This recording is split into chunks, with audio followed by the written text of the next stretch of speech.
E aí, galerinha, tudo jóia? Professor Lauro aqui. Vamos conversar um pouquinho sobre a nossa APC, nossa mais última APC de maio, tá certo? E nessa APC a gente vai tratar o assunto de trabalho e energia, tá certo? Então, começando, né, aqui vamos pegar a APC. Essa aula 1, né, na verdade ela está dividida em duas aulas. Essa aula 1 fala sobre trabalho de uma força, né, tá bem resumido aí para vocês, mas vamos dar uma palhinha. O que é trabalhar? O que é fazer trabalho? O ato de trabalhar, né? Se você pensar no seu dia a dia, trabalhar é você realizar uma tarefa, tá certo? Você realizar uma tarefa, seja ela qual for, tá ok?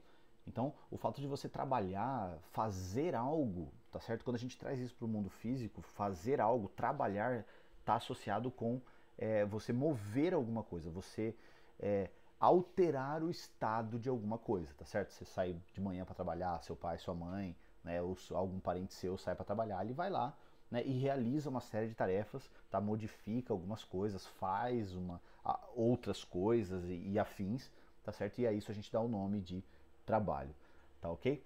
Então, na física, voltando agora lá para o PDF, a gente tem exatamente essa mesma ideia, tá? Só que trazendo isso um pouco mais para o lado da ciência, o trabalho, o que ele vai ser, o que ele vai exigir da gente? Ele vai exigir que uma força, tá certo? E aqui deixa eu pegar um marcadorzinho para vocês aqui, tá certo? Se a gente trouxer isso aí mais para o lado da física, o que vai acontecer?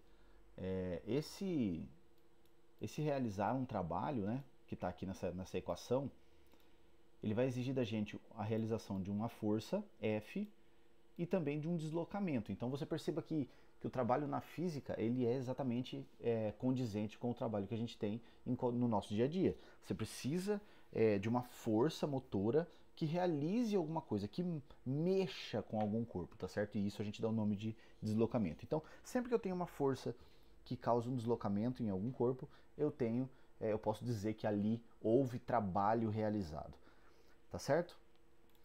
Então, continuando então, galerinha, o que acontece?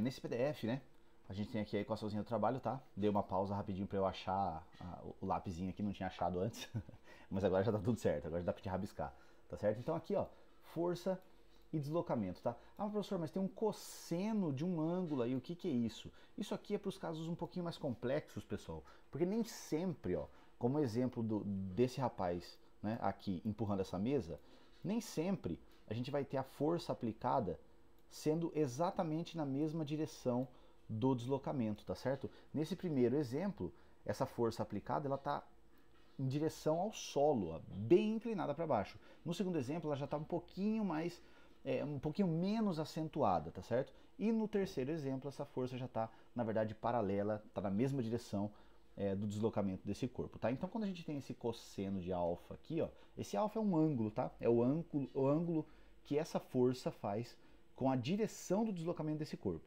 tá bom? Então quando a gente tem esse ângulo, é só a gente usar o cosseno desse ângulo e tá tudo resolvido, não tem problema nenhum, tá? Sempre lembrando que esse ângulo aqui, ele é entre essas duas grandezas, entre a força e o deslocamento do corpo, tá?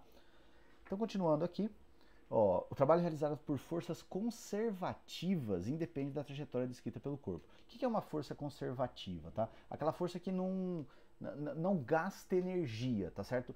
Ó, vou te dar um exemplo de uma força que não é conservativa e aí você vai entender de tabela o exemplo que eu tô te dando, tá?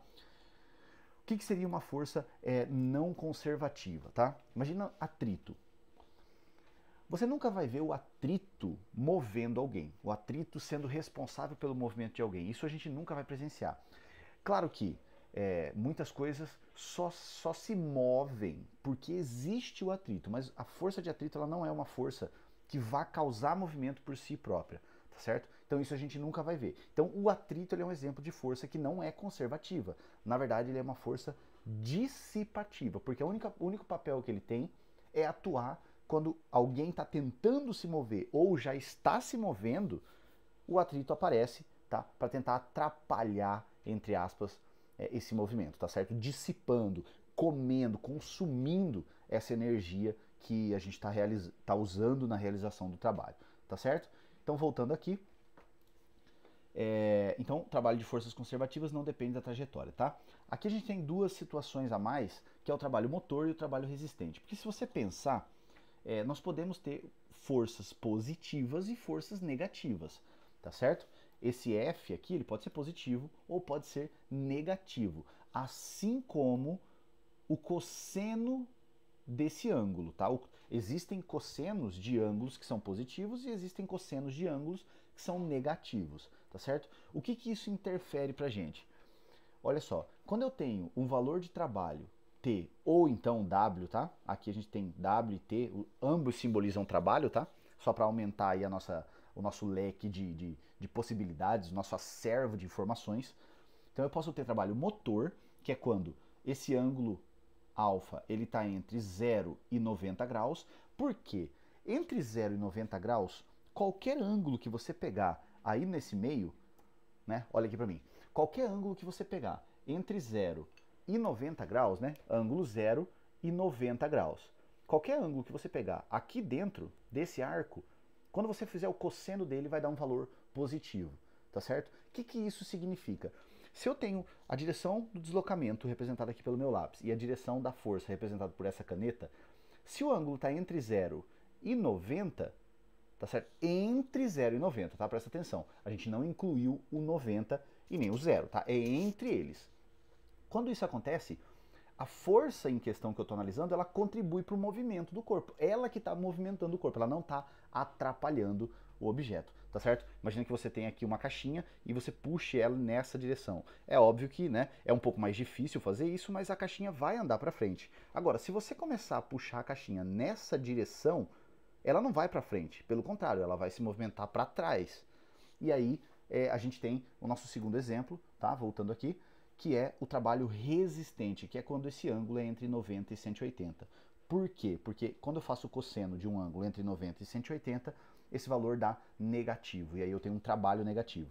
Então, só voltando, quando o ângulo está entre 0 e 90, ou então quando eu calculo o trabalho e ele é um valor positivo, né, maior que zero, eu digo que esse trabalho é motor, como se fosse o motor de um carro mesmo, tá? Ele está ajudando no movimento, ele está causando movimento. E quando eu calculo o trabalho, ou quando o ângulo é entre 90 e 180, tá? Aquele ângulozinho alfa, eu vou encontrar um trabalho negativo. E quando isso acontece, eu digo que o trabalho ele é um trabalho resistente, tá certo? Então, trabalho motor e trabalho resistente. Isso é bastante importante, tá, pessoal? Vamos aqui, ó, para essa primeira atividade, tá? O que você tem que fazer aqui nessa primeira atividade, ó? Complete cada linha da tabela com o valor da força necessária para a realização do trabalho indicado. E na imagem faça o ângulo entre o bloco e a superfície, tá? Aqui na imagem, ó, vamos começar respondendo da segunda pergunta para a primeira. Na imagem, o ângulo entre o bloco e a superfície, tá? Ó, aqui fica claro, entre o ângulo entre o bloco e a superfície, ó.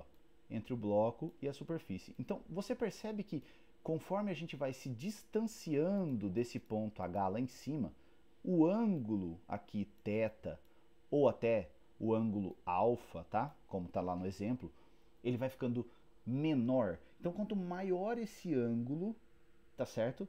Quanto maior o ângulo, maior o trabalho realizado. Tá joia, galerinha? Então, nessa tabelinha, o que eu quero que vocês façam? Ó, você tem aqui um valor de trabalho, 600, tá certo? Um deslocamento de 1 metro, e ele está perguntando qual é o valor da força, tá certo? Então, como é que a gente vai resolver isso? Para isso aí, a gente vai... Vamos aqui para a mesa, tá? Que eu preparei, para a gente resolver essa questãozinha juntos, tá certo? Então vamos lá, deixa eu abrir o PDF aqui para eu conseguir ver. Então olha só, o que a gente tem? A gente tem uma força de 600, tá certo? Um deslocamento de 1 metro. Então o que vai acontecer? Eu sei que o trabalho T, né, ou então W, né, tanto faz, ele é igual a força vezes o deslocamento, correto? Então se eu tenho um trabalho realizado de 600 joules, eu quero saber qual é a força que causou, que causou esse deslocamento de 1 metro, tá certo? Na primeira linha lá. Então o que eu faço aqui? Ó? Esse 1 está multiplicando a força, eu passo ele para o outro lado, dividindo. Então eu vou ter que a força é igual a 600, já estava lá, dividido por 1. Isso aqui vai dar exatamente 600 newtons. Tá? O que eu concluo com isso? Que se eu se um trabalho realizado for de 600 newtons e o deslocamento de 1 metro, a força obrigatoriamente tem que ser de 600 newtons, tá? Se a gente pegar a segunda linha, eu tenho o mesmo trabalho, tá? Vamos usar a mesma equação, FD. Eu tenho o mesmo trabalho realizado, que é 600, uma força que eu não conheço, só que agora o deslocamento é 5 metros. Então eu faço o mesmo procedimento, tá? Passo o 5 lá para o outro lado dividindo, eu tenho 600 dividido por 5, tá? Se você lembrar lá de trás, isso aqui vai dar um valor de quanto mesmo? 30. Certo? Tudo bem? Então, 30 newtons o valor dessa força. Tudo bem, galerinha? Então, desse jeito vocês fazem todas essas outras atividades da linha, tá bom? Seguindo, vai mudar só o deslocamento, você vai encontrando o valor das forças, tá bom? Na verdade, pessoal, 600 dividido por 5 aqui não é 30, né? Vocês perceberam o erro aqui? Na verdade é 120 newtons. Então o que a gente está percebendo aqui, ó? O que é o importante dessa tabela, de vocês resolverem ela? Vocês perceberem o seguinte: para o mesmo valor de trabalho, né, que eu tenho sempre o mesmo valor de trabalho realizado, 600, quanto maior for o deslocamento, tá certo? Quanto maior for o deslocamento, maior vai ser ou menor vai ser a minha força, tá? Dá uma pausa no vídeo e responde aí. Quando o meu deslocamento cresceu de 1 para 5, a minha força aumentou ou diminuiu, né? Antes ela era 600 e agora ela é 120. Então, claramente, essa força diminuiu, né, pessoal? Então, qual que é importante aqui? O que é importante você lembrar? Tá certo? Se eu aumento o deslocamento, eu reduzo a força necessária para realizar esse trabalho. Tá ok? Então, com isso aí, a gente já resolve também, né, de tabela, né? Depois vocês terminam de resolver essa tabelinha. Mas de quebra, né, se a gente teve esse insight, essa percepção, a gente já responde essa letra A aqui, ó, na realização do trabalho. Quanto maior for o deslocamento, ou seja, ó, o deslocamento era 1, foi para 5, de 5 foi para 10. Quanto maior for o deslocamento, você percebeu ali nos dois exemplos que o trabalho, o valor da força, na verdade, foi diminuindo. Então, como é que a gente responde isso aqui? Quanto maior o deslocamento, menor é o valor da força necessária para realizar, tá?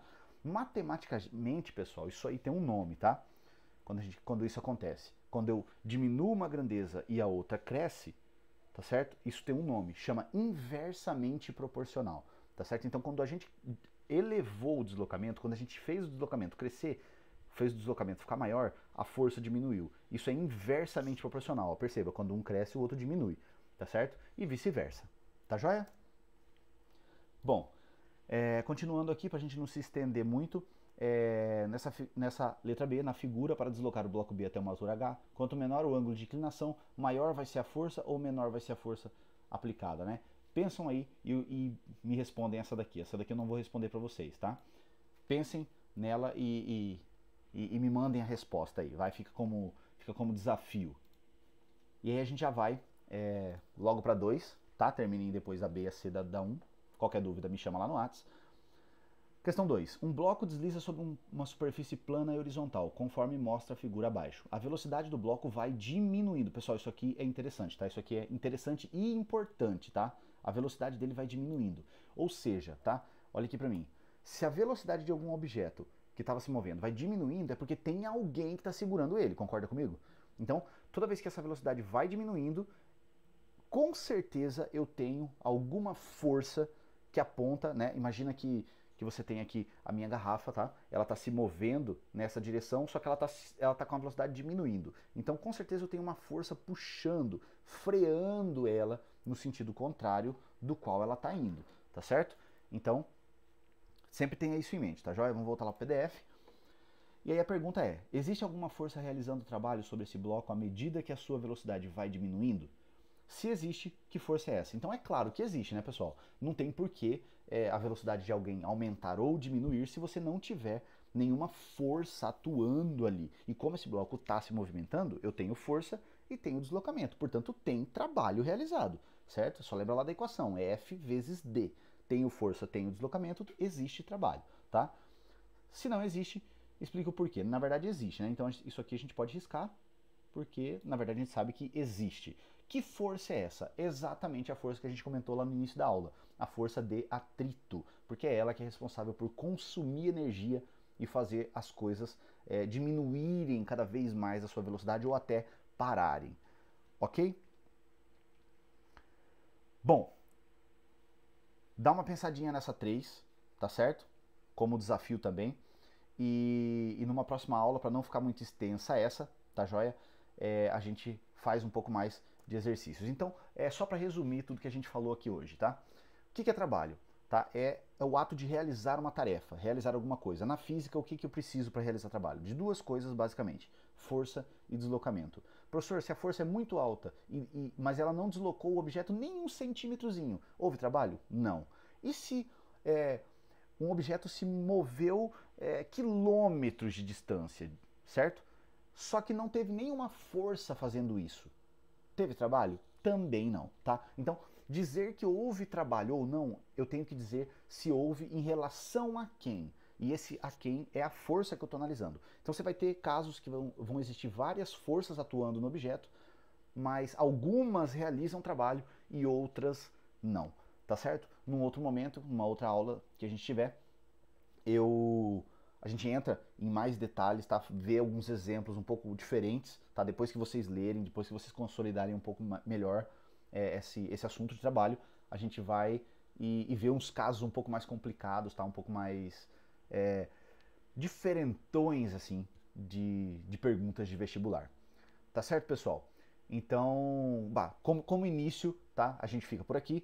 Tentem resolver as outras questões, tá? Principalmente dessa aula 1. Se quiser deixar para a aula 2, até a gente ter, né, um novo momento juntos, até eu gravar uma outra aula 2 para vocês, especificamente sobre energia, tá ótimo. Isso provavelmente vai acontecer na semana que vem, tá certo?